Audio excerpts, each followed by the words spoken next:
Welcome back to the Brunch BD Life podcast. Make sure you're following your hosts. I'm Connie at _inspiring_stylist. And I am Ashley Lord, actually Ashley Rowe on Instagram. Lord, I messed that up. It's okay. They know us by now. They know how we get down. I was like, what am I again? We're being our naturally authentic selves. Yes, and also don't forget to hit subscribe if you like what you've been seeing, and also if you have any questions or you have things that you want to send us, any topics you want to hear us talk about, you can find us at Brunch Beauty Life Podcast on everything, on every platform. Everything. So, Connie. Yes, Ro. It's a topic that I'm excited to talk about, but also hesitant to talk about because I don't feel it's something that I do well. So, what are we talking about today? We are talking about feminine energy. Ooh. A very controversial topic these days. So, what exactly is feminine energy, Ro? Per the definition that I found online. Sister Google. All right, Sister Google. It says feminine energy involves softness, nurturing, receptivity, emotions, intuition, while masculine energy is more logical, analytical, and outward. And this is via a LinkedIn article that I found on Sister Google. All right, Sister Google. So with that, tell me your thoughts. Feminine energy, I feel, honestly, guys, I feel that feminine energy is Connie. Or should I say, that's not a good definition. That is not a good definition because they might not know me like you know me. So what does that mean? I mean, that means if feminine energy was a person, I might would show up like, hey, look, picture. Yes. But what does that mean? Like, how do you view feminine energy when people talk about it? What's the contents that you put it in? I feel it's being very soft and, being very, just very ladylike, and it's a subtle sassiness, it's a sexiness, it's not overt, but it's just innate. It's just a glide that a woman has about herself, and it's some people would say it's a finesse, but not necessarily a whole finesse. I just feel like it's just a ooze type of feeling, like it's a glide. Okay. Which is what I feel like you do when we walk through in the building. When I walk you have through. A certain, as the French when I say, walk through. A je ne sais quoi. Ooh. A certain I don't know what, right? That makes people just kind of gravitate and draw towards you. And, it's not that you're a pushover, that you're handled, but you're handled differently. You're handled more delicately when you are in your feminine energy. And so I feel definitely that is what you embody. I'm not embodying that. I don't see that for myself. Well, let me just be clear. You have that in yourself. One thing I learned when it comes to coaching, the qualities that attract you to a certain person, you have it within. That's why you're attracted. You see it. It's within yourself. It's just about tapping into what's within yourself. So everything that you just listed that you feel like I have, you have it too. It's within there. I see it. You don't see it yet, but we're going to help you see it. So for me, feminine energy, I feel, is all of that. But I also feel like outside of that, let's say more so when you're dealing with a man, per se, right? So you just kind of describe more so the general characteristics. I think when you're dealing with a man and we talk about feminine energy, it's about being a woman and allowing him to be a man. And I often hear a lot of times these days, because statistically women make more money than men, women hold better positions than men. It's just like Team Woman, right? And a lot of women feel like, oh, well, if I got to hustle and bustle, I got to pay pay all these bills or half these bills. I got to do this, run a business, take care of kid, blah, blah, blah, blah, blah. I can't come home and be feminine. It's easy to feel that way. I can also recognize and empathize with that because that is how I do feel sometimes. I do feel like I have that boss hat on at work, and it's very hard to then come home and be really soft and really gentle and, put on the silk charmeuse pajamas and really get in there and be so soft and feminine. I've just been, thinking about 15 different things each moment at work. When I come home, I want to throw that hat completely off. And I just want to be like, babe, take care of me. No, but I'm not saying that I don't want to do that. I just I haven't had that experience yet. So that also leads into question, because we had a discussion about this. We did. Can you have feminine energy as a business owner when you are the boss lady? How and does it exist to have feminine energy when you're the boss? Are we saying, does it exist in the workplace or being able to come home? I'm saying in the workplace. Okay, so we're going to talk about the workplace and then we'll bring it back home. Yeah. So, yes, in the workplace, there's a balance. Most of the time when you're a boss woman and you work and you have your own business, you do probably put on more of the masculine role, because you're out here, you're going to go get it. You got these bills that got to get paid for your business. You got to make sure if you got inventory, your inventory's in check. You got to run the social media. You got to do this. You got to do that, right? There's so many things that you got to do. And then if you have people working for you, whether they're contractors or employees, you gotta manage these people, right? So it's a lot, and you don't want to be seen as a pushover. You don't want people thinking like, oh, I could just walk all over her. So there's a sense of sternness, hold your ground that you got to be able to maintain. But I think also there is that soft feminine, like, so for us working in the beauty industry, for the most part, we deal with a lot of women. Yes. A lot. Yeah. Majority of our staff is women. Occasionally, we might have a man or so, but occasionally, but for the vast majority is women. So you have a lot of personalities that you have to deal with. So feminine energy, but still being the boss, could be being sympathetic or empathizing. To some extent, right? To some extent. Now, like if you call out of work because that's really just not a good excuse. I can't sympathize with that. Oh, I got a headache. That's not really a reason to call out of work, right? Or I'm hungover. I can't sympathize with you. I'm gonna have to be your boss and say no. That is not a valid reason to call out. But if you're dealing with a life crisis, an emergency, or something like that, hey, you know what? I understand. You have a lot going on and you might not be in the right headspace. So, take some time, we got you, so that's a way of sympathizing. I think negotiating can be a good way of feminine energy. Not to say that someone is going to negotiate their way and run you, because there's a certain ways that I handle things, right? So the most common one is when someone want to raise. Okay. Yes. Right. So I'm not going to. I've been there. So I'm not just going to look at it and be like, oh, well, no, you can't get a raise. This is non-negotiable. This is what it is. But if you sit down and say, hey, you know what? I think I deserve a raise because, I exude this. I do this. I'm here. I make sure this is getting done. I go above and beyond.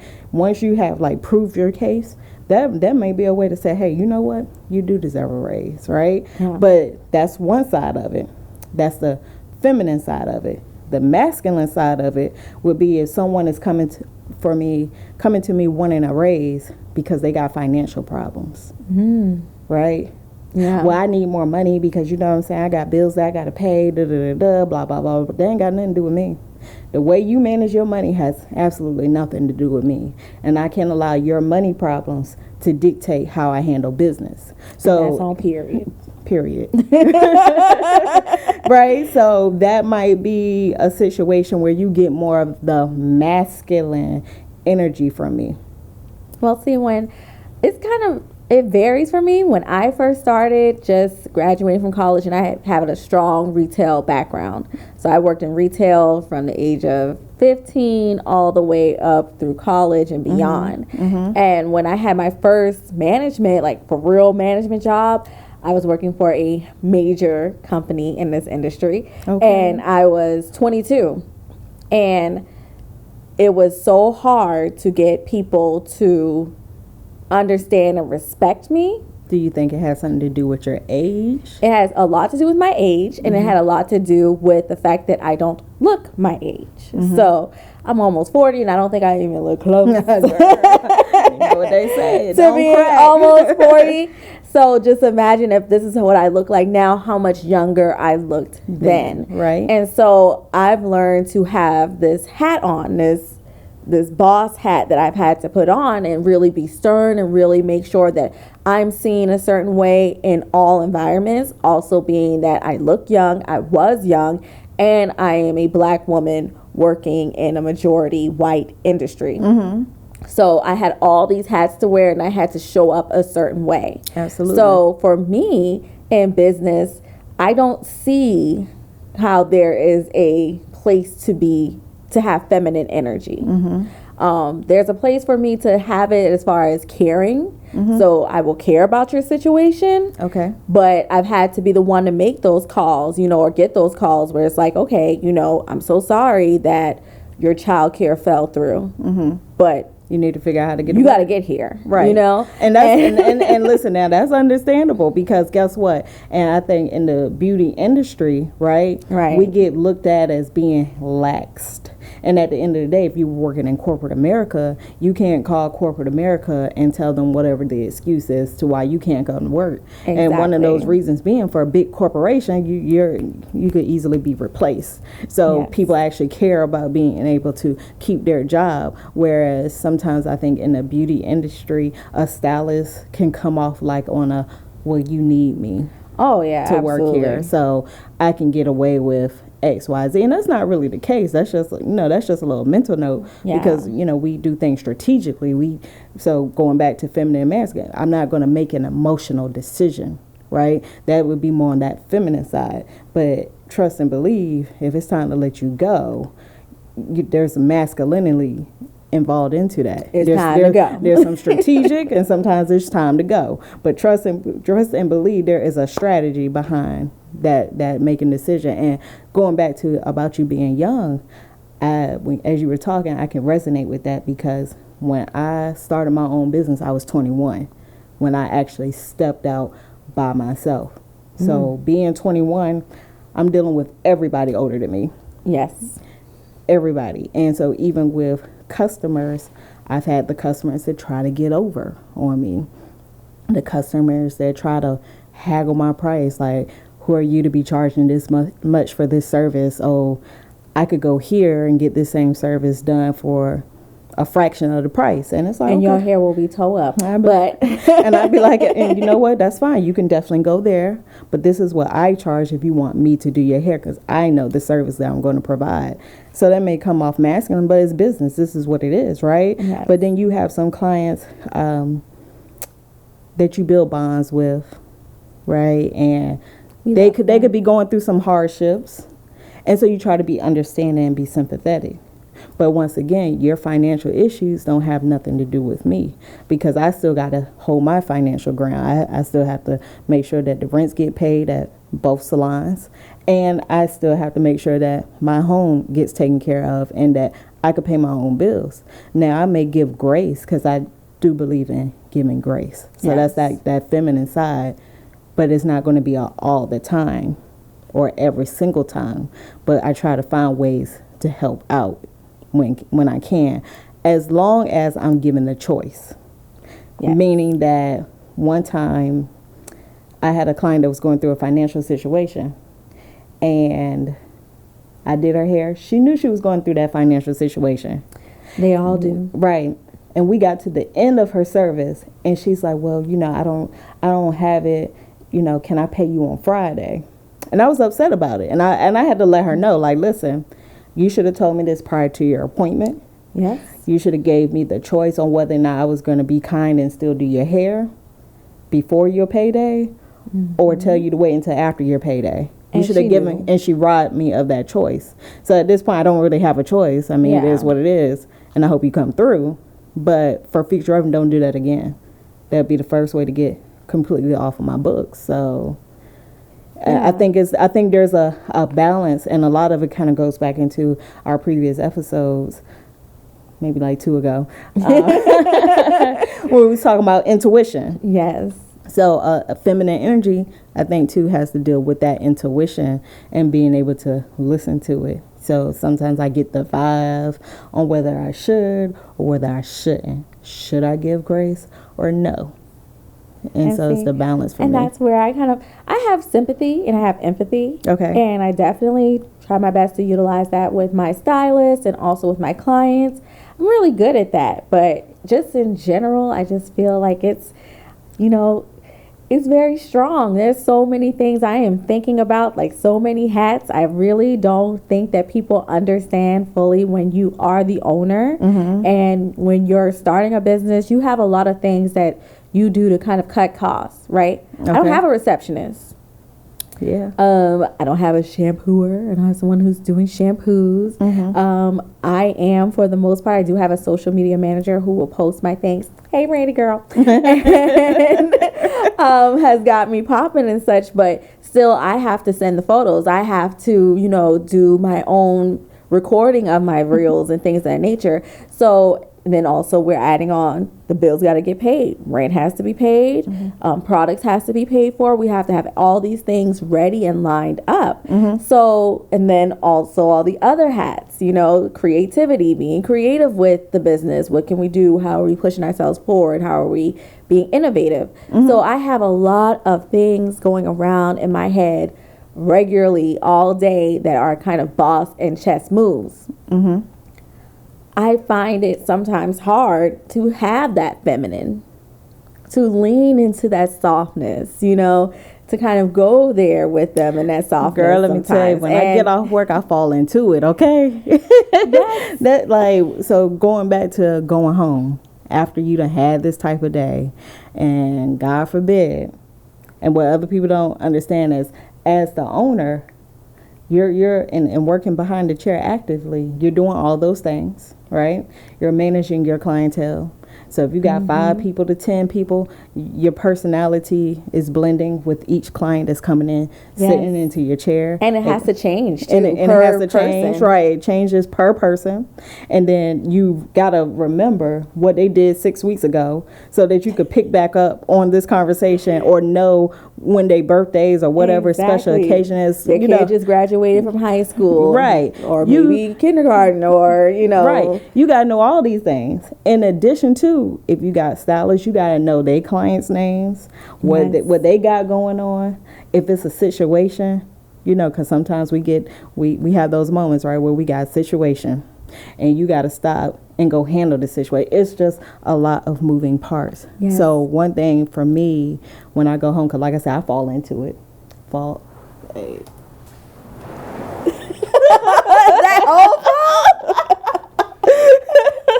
I mean, we falling right into it. On my way home, I'm decompressing.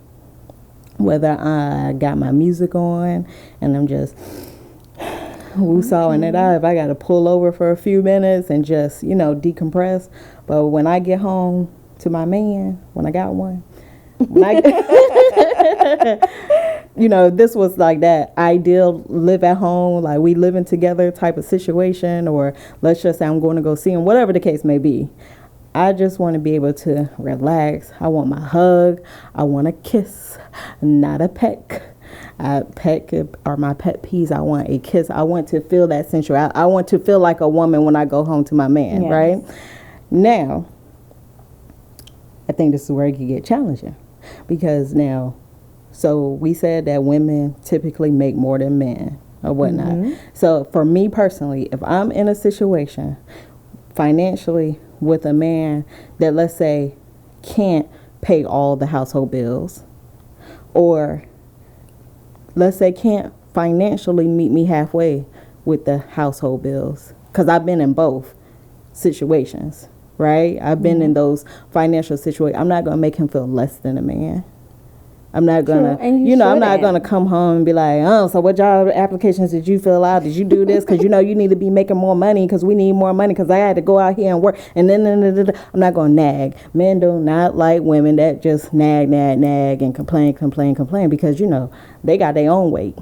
Yeah, that's true. They got their own weight. However, when I come home, especially if my man has been home for the vast majority of the day, let's just say he got off work early, or let's just say it was his day off, I expect or would like the house to be clean. Okay. You see what I'm saying? That's unreasonable. I don't want to come home to a dirty house. Yeah. If I done had this type of day at work and I come home and the house is dirty and you've been home all day, it makes it very hard for me to be like, oh, babe, because you walk in and you like, look at this, a dish is still in the sink. You've been home all day. Like, help a sister out. So outside of the financial, there are other things that men can do to contribute to the house, to contribute to his woman that's not financial, that can keep her in a nice balance of feminine energy. But yeah, when she got to go to work and do all of whatever she got to do, and then she come home and you been at home chilling for, like I say, either you were off today, let's say you ain't got no job if that's the situation, or let's say you got off work early, whatever, those scenarios are. Lash. Hold on. I feel it's real life. It's real life. It's in my eye. Can't concentrate. Yeah, so whatever those scenarios are, if that be the case, you got to hold your weight in other ways. Yes. You see what I'm saying? If you just not doing nothing, you just slouching, watching TV, and this could have been done, it makes it hard for her to be able to relax. But trust and believe, if I come home and the house is clean, I'm appreciative, right? Even if I got to cook, if you have already put the meat out so it can unthaw, I'm appreciative. Eating that sink. If I got to use if I got to use the bathroom, please let it be tissue on the roll. Especially if I know it was tissue on the roll before I left the house. If it ain't no tissue on the roll, that means you used it and you couldn't just put tissue. It's like you weren't considerate. Right, you wasn't considerate. If this light is out, why isn't the light fixed? These are things. And then too, as a woman, if I got a man in the house, I feel like that's his thing. If it's a light up there that you can easily reach, because, I'm nothing but 5'1", so for me to do it, I got to go hop on a chair and stand on tiptoes to get up to the ceiling. So if this is something you could easily do, you lighten my load here. Well, I've actually never lived with a significant other. No? Never. Not like ever? No, not ever. So what's the longest period of time that you've been, maybe cohabiting or like spending the weekend, Yeah, I've spent a weekend, I've spent a week, but never like you reside here. Yeah, no.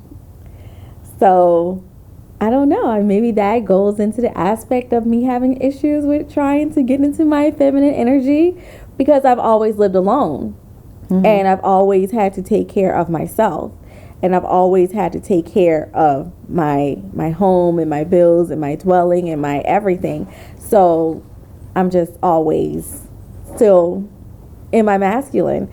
A lot of my relationships were long distance. Okay. So, I come home and I'm, on a FaceTime, we gon' talk and we gon' But what about the times in long distance that y'all may have spent the weekend together?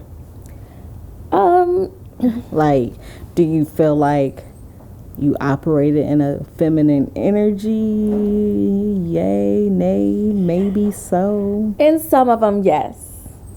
Yes. I will say that, in talking about how do you do this and how can you exude this in your personal life, I've tried to do things to up the ante on that, like trying to treat myself in a feminine place. You see, right now I'm wearing florals. Okay. Right? I got on flowers. Okay. You better catch those flowers. And, I try to wear things that are soft. It has a little bit of lace. I'm trying to do things to really bring that out, fragrances, really trying to get into, like, when I go to sleep at night, to put on a nice little satin pajamas and things of that nature. Really do stuff like that, you know, because I'm gonna be ashy. Let's just be clear. I'm not lotioning. Oh Lord. But you know, I'm trying to do things to pull that out. But I will say that it's definitely the presence of a man can really bring out that feminine. If he is really solid in the foundation of what he's bringing as a man. Right. So, for example, I was dating this guy, really great guy, older than me. The only reason why that didn't really work is because he doesn't want any more children, understandably. And, you know, he was very much in his man energy vibe. He was protective of me, like he was protecting me. You know, he was, when I was with him, he made me feel like a lady, Right. to the point to where when I would go on dates, I would purposely pick things that were very ladylike and very soft and feminine. You know, I'm wearing, you know, nice little soft tops and flowy tops. So he kind of brought that side out of you. Yes, and he did things to protect me. He got me, you know, things to protect me in my home, and he came and he hung up things for me. So it was the first time I actually really got into that feminine bag. So, you know, I had made food. I don't even cook food for me on a regular day. So I made him something to eat. I got his favorite beer. I made sure that was provided. I, you know, do you want it in a frosted mug? Do you not? You know, really put on something soft in the evening. So it really brought out a different side of me. Whereas in my relationship previous with my ex, it was a main thing where we constantly butt heads with each other.